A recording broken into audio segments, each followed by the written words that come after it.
Howdy, folks. This is just a reminder that if you like this content, you can help me out by liking, commenting, and especially by subscribing. And be sure to hit the bell notification so you always get notified whenever I have a new video. Hope you enjoy this. All right, let's see who's up next. John in LS. Really, what is LS? I'm going to say. Well, we'll find out. John, where is LS? Leon Sierra. I told the screener Louisiana. Oh, Louisiana. LS. That should be L.A. Okay, we got it now. Okay, yeah, good. All right. Well, yeah. So, I know a few Orthodox Christians who say that a big stumbling block for them, like if they were to convert to Catholicism, is certain depictions or icons of God the Father in the West, most famously in the Sistine Chapel. I know some who would say that's downright scandalous, even like heretical or sinful. And I also know that they have some synods that explicitly condemn certain icons of the Father, and so and like they see that as a huge stumbling block. So, I guess my basic question is it wrong to depict God the Father, or if it's not, how can we better have that dialogue with them? Okay, so let me ask a clarifying question. Did you say that you are of the opinion that some images of God the Father are heretical, or that they were saying that? No. They were, yeah. Okay. They were saying that. Okay. Well, that's something I'd have to know. How are you using the term heresy? Because in a Catholic context, images are not heretical unless they've got like a banner in them, text in them that denies an infallibly defined dogma. Like if there was an icon of God the Father holding a banner up that said, "I am not omniscient," well, okay, that would be heretical, but I would tend to say the statement that is being made is heretical. The pictures of if you cut that off, the picture of God the Father is not itself heretical. But language varies from one community to another, and so they may use the term heresy in Orthodox circles in a way that's different than in Catholic circles, and I'd have to understand how they're using that term. But I would say, okay, but there are icons where you have a representation in Eastern Orthodoxy, where you have some kind of representation of God the Father, like when the three men show up to Abraham in Genesis, and in the literal sense of the text, two of them are angels, but one of them is God, and we'll talk more about this icon on the other side of the break.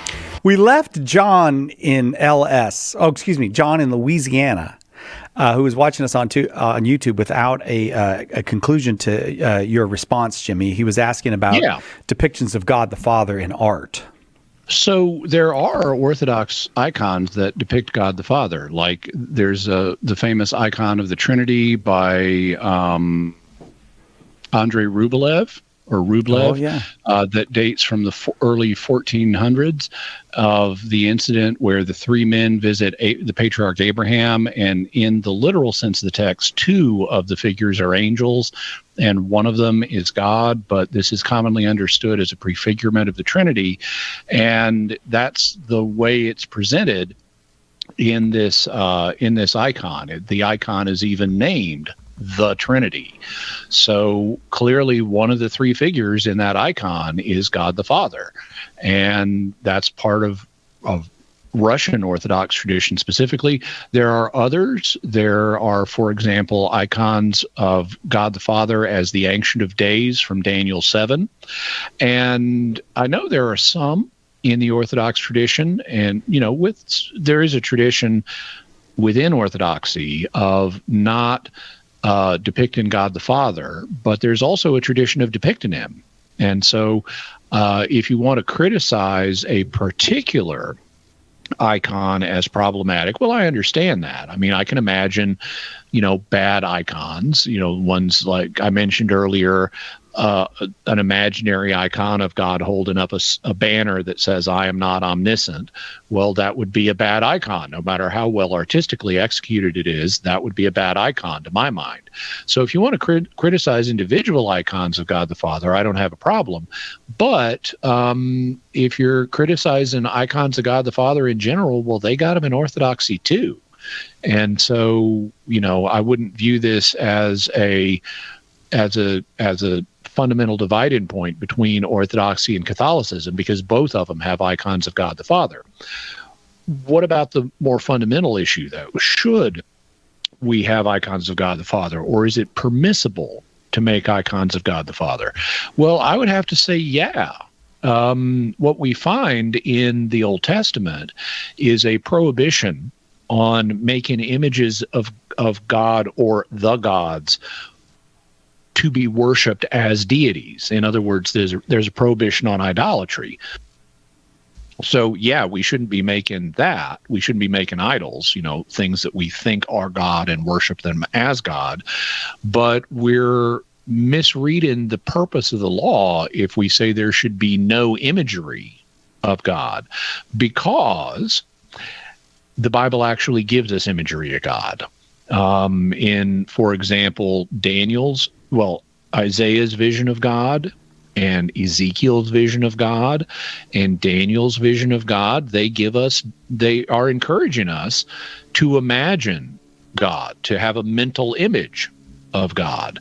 And like in Daniel's case, if you look at Daniel 7, he even describes some about what God looked like. He says, and I looked, thrones were set in place, and the Ancient of Days, that's God the Father, took his seat. His clothing was white as snow.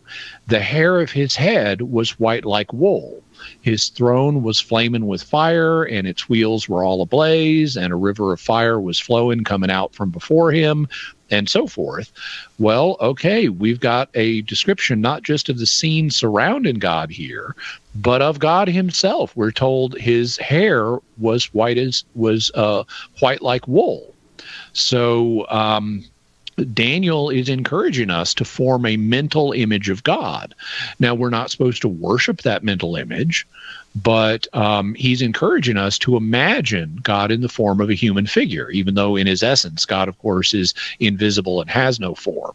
But nevertheless, God is using this mental image of himself to communicate with us, to reveal things to us. And it's legitimate for us to form an image in our mind of God according to the data we're given. So we're meant to imagine a man who's wearing white clothes and has white hair that's like, white like wool. And that's just this one passage. There are other passages too. So if it's okay to form a mental image of God, there's no reason you can't just translate that mental image into a physical medium and say, do a painting of God as an icon, or even make a statue of God, as long as you don't think the statue or the painting is a deity and needs to be worshipped. So we're not supposed to make idols, and we shouldn't. But if Scripture encourages us to make mental images of God, then we can make other images of God too. It's not wrong in principle. That would be my approach. John, thanks for waiting. That got to everything you needed? Yeah.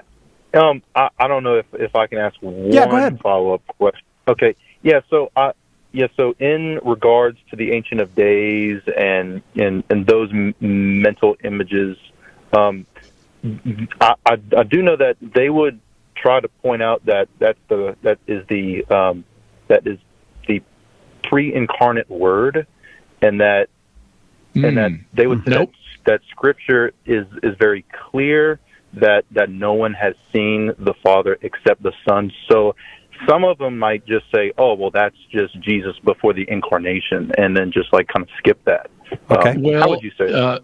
Well, I would say a couple things. First one, at least one thing I would say is there is no essential difference between the Father and the Son. They are both co-equal persons of the Trinity, and so if you can form a mental image of one of them, you can form a mental image of the other. However, another thing I would say is that is not what's going on in this text. In Daniel 7, when Daniel has the vision of the Ancient of Days, he sees the Ancient of the Days seated with his heavenly court on the thrones, and then one like a son of man comes riding up to him on a cloud. And the one like a son of man is clearly the incarnate Christ. And so the Ancient of Days must not be the incarnate Christ. It's a divine figure who is in heaven, who is not the second person of the Trinity. It is clearly meant to be the God the Father. And so I would say the Ancient of Days is God the Father, and that's actually broadly understood in the Orthodox communion as well.